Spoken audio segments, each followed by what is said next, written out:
Kia ora. Welcome to the Safe Surfer YouTube channel. My name's Ben, this is my good friend Rory. Kia ora everyone. And we're stoked that you're here. So welcome to the channel. If you're new, please like and subscribe to stay in the know of all the videos that we produce each week. And if you're new, we'd encourage you to go and watch the first video that we filmed. There'll be a link into the description below. And so in that video, we talked about how to install the Safe Surfer app. And so you can install the app on Apple or on Google Play.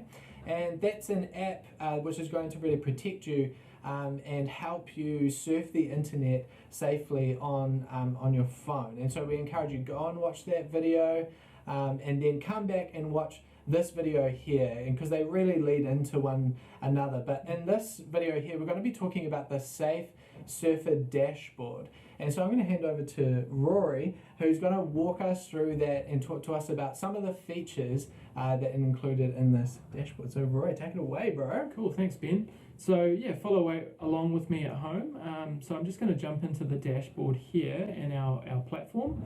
So you can see we've just set up Ben's laptop with Safe Surfer. So he's running the app, and now we're going to start to get the usage and see the usage show up on the dashboard. So if we just see that it's a completely blank slate, so it's just showing us, you know, this is what happens when you start a trial. So this is effectively just a new trial that we've started. So if you go into, say, a new tab, and if we just start typing in, you know, Google, for example, then straight away, if we go back to the dashboard and we just refresh, you'll see that there's a whole lot of data that starts to show up. So immediately we've got some sites surfed showing up, and we've got some viewed categories starting to show up.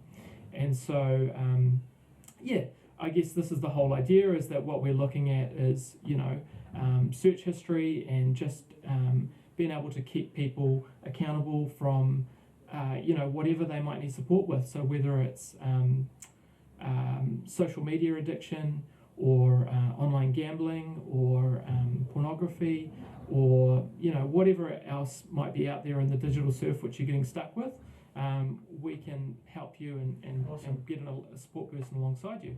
So that's the example of, say, Google, but you know, with Ben's device which we've set up, what we can actually do is we can go to block sites, and we can go and find his device, and then we can go and enable the device specific rules.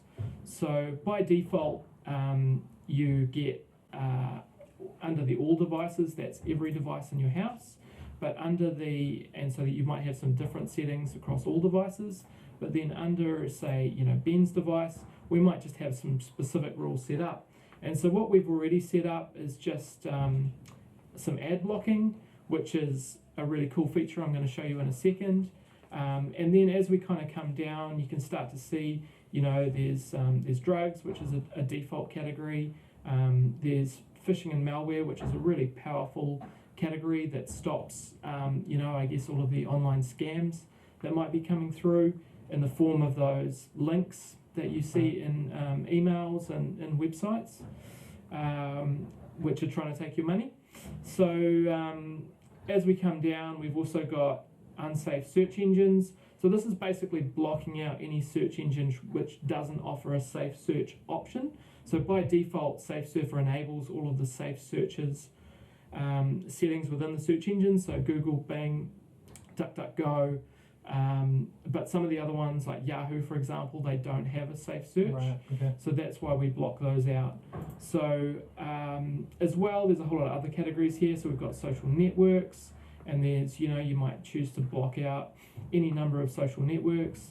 There's also a number of gaming platforms, and then, you know, what we call protection invasion, which is really ways that people use to override the protection, and it, you know, obviously notifies you in those situations. Wow. So, you know, movies and streaming, you might want to block out Netflix, for example, or a specific video platform like Vimeo. So yeah, that's and then there's a number of different filtering settings that come with YouTube, and also the ability to block YouTube.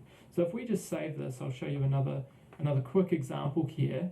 we'll just go and open up a new site for you, Ben, Okay. on your laptop. So if we go to Google again, and we just go to, say, New Zealand Herald. So this is obviously a popular news platform.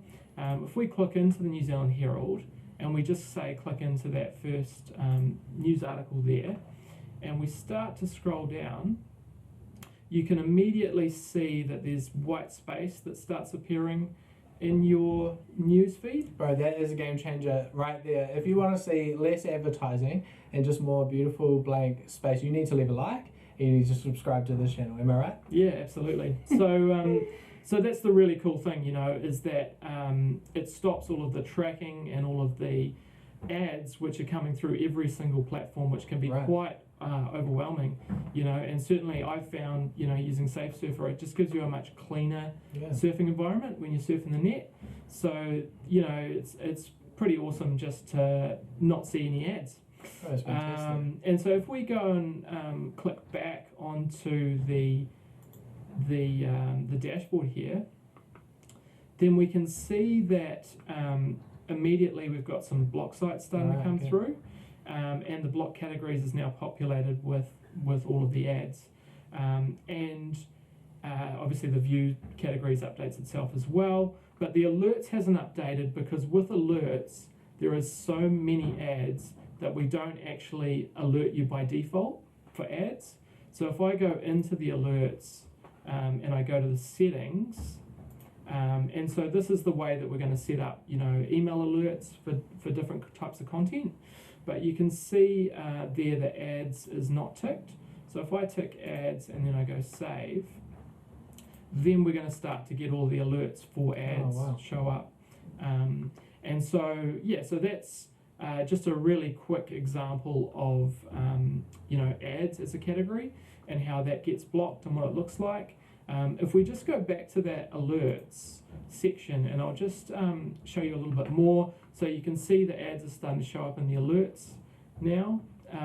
We can also go back to those settings which I mentioned, and you can see that I've actually set myself up as a person to be alerted. So in this case, I guess I would be the support person, and I will be receiving all of the information to be able to go back to the person, or in the case of you're a parent, your children, and then go, how are you getting on with, whatever particular struggle it might have been.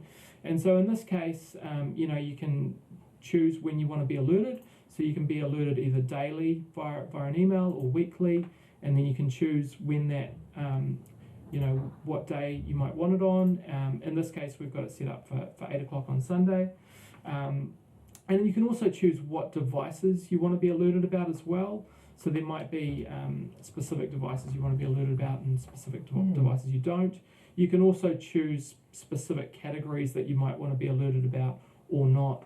And so I guess this, in the case of like a parent, for example, they might have chosen to release the controls as the child gets older. And so maybe some of these, might sort of be less applicable, if you like. So something like this would be a really cool example of in a mentoring relationship. Say you were keeping someone accountable to some of the stuff that they're viewing online. You could set up that notification, say on a Sunday night, if you're catching up with them for a coffee on Monday, and then you could just talk through some of those things that they're looking at, or you're being alluded to that they're seeing online. Yeah, absolutely. So that's really it for the alert. So it's fairly simple to set up, and you can add as many email addresses as you like, or up to 5. And then if we just go back to the home page. The other thing I just wanted to show you is what it looks like when you do hit a block site. So, as I mentioned, we've got Safe Surfer set up on this laptop. So if I just go to our, I guess what we call testing platform for block sites, or our test block site. So if we just go to Internet Bad Guys here, you can see straight away that it just says you've surfed out too far. And then you can see the reason as well. So in this particular case, it was categorized as phishing and malware. And you can also hit this more information. And if we've categorized it wrong, then you can resuggest a categorization as well. So that's what you see if someone hits a block site. But then obviously going back to the dashboard, immediately in real time it's updated, and you can see straight away Ben tried to access a phishing and malware site, and then you can follow up with him and just check he's okay, and he didn't get scammed in this case. Yeah. So you can see as well there the block categories is updated, so now we've got phishing and malware in the blocked categories, and yeah, that's just a really quick snapshot, I guess, of the SafeSurfer platform. And really it's those 3 steps. So it's adding devices, which is done under My Devices. It's choosing the sites that you want to block across either all your devices or all your house, or just across your individual devices, whether they're out at home or out and about. And then it's being able to monitor, so being able to follow up and just check how is that person going in whatever situation it might be. So just having a real quick look at the usage, you can see obviously ads is highly up here, and I guess that's the crazy thing, is that you just will notice the amount of tracking which you're blocking just by putting SafeSurfer in place. And then viewed categories, so you can really get a snapshot just of, I guess, your internet habits and just exactly what you're doing there. And then in terms of history as well, there's literally a detailed history of every single site that's been accessed, and what happened, was it blocked, what particularly happened in that situation. And then under activities as well, you've got those graphs just in a bit of a bigger form, so that are on the dashboard. So that's really I guess it for this video. Yeah, honestly, if you are liking what you're hearing and you're seeing, please leave us a comment, tell us what you're thinking, subscribe. But Rory, can I just say, bro, what you and the SafeSurfer team here have built is incredible. Thanks, Ben. And I just so value it, and I know you will too. And so if you would like to utilize this dashboard, there is a cost to it. It's $7 NZD per month per device. That's $5 US, a little more than a cup of coffee a month, to protect you and to protect your families and help you guys surf the online world safely.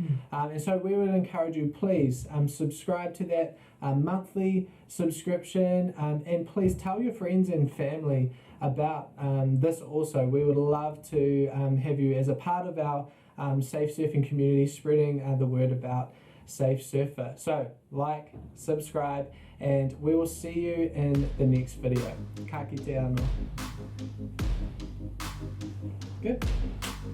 Sweet. Sweet.